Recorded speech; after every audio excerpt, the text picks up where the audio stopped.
আশা করি সমস্ত সিরিজটাতেই আপনারা আমাদের সাথে থাকবেন। তো আমরা ফটোশপটিকে ওপেন করে নিচ্ছি কথা না বাড়িয়ে, লোড নিচ্ছে এবং কিছুক্ষণের মধ্যে ওপেন হয়ে যাবে।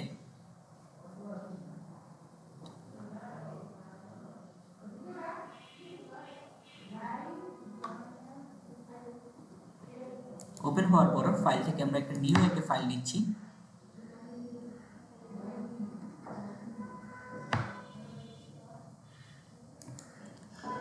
এবং নতুন ফাইল আমরা নিয়ে নিলাম। এখন দেখুন এইখানে আমাদের ক্রপ টুল আছে। ক্রপ টুলটার কাজ কি এবং পার্সপেক্টিভ ক্রপ টুলের কাজ কি, তো এই জিনিসগুলো আমরা আজকে দেখব। ধরুন আমি একটি ইমেজ নিয়ে আসি গুগল থেকে।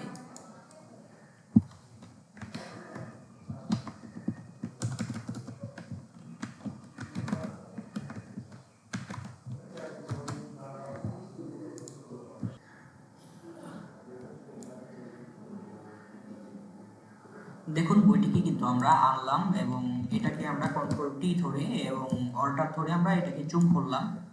এখন বইটিকে যদি আমরা ক্রপ করতে চাই, বইয়ের ইমেজটিকে ক্রপ টুলে যাব এবং এটাকে আমরা ছোট করে দিব। এইভাবে ক্রপ টুলে গিয়ে এইভাবে টেনে ধরে যদি আমরা ছোট করে যদি আমরা এখান থেকে টিক মার্ক দিয়ে দিই, দেখুন ইমেজটি কিন্তু ছোট হয়ে গেছে।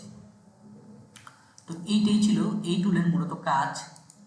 তো এখন আমরা যদি কন্ট্রোল টি দিই এবং কন্ট্রোল জেড দিয়ে আমরা আগের অবস্থানে আসি, এখন দেখুন এই বইটি কিন্তু আমাদের বাঁকা অবস্থায় আছে, অর্থাৎ তেরা অবস্থায় আছে। এটাকে যদি আমরা সোজা করতে চাই, সেই ক্ষেত্রে আমরা এখান থেকে পার্সপেক্টিভ ক্রপ টুল নেব এবং এই বইটিকে আমরা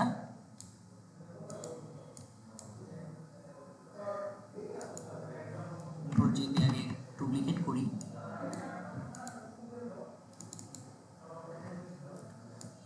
এই যে দেখুন কনভার্ট স্মার্ট অবজেক্ট করা হয়েছে এবং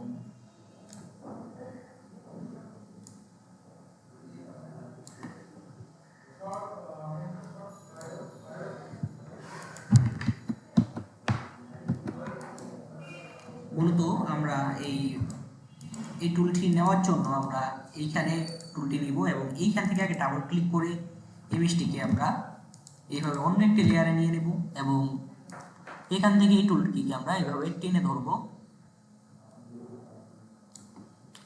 টেনে ধরার পর আমরা কোণাগুলোকে এইভাবে মিলিয়ে দেব।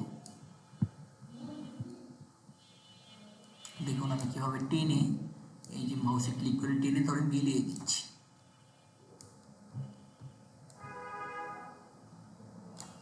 এবং কোণা মেলানো শেষে আমরা টিক মার্ক দেব। দেখুন বইটি কিন্তু সোজা হয়ে গেছে। এইভাবে মূলত আপনি যখন একটি পৃষ্ঠা পড়তে পারবেন না, সেক্ষেত্রে আপনি বইগুলোকে এভাবে সোজা করতে পারবেন। বই হোক, যে কোনো কিছু হোক, একটা বাঁকা ইমেজ হোক, ওটাকে সোজা করার সহজ পদ্ধতি হচ্ছে এটা। তো আশা করি বুঝতে পেরেছেন।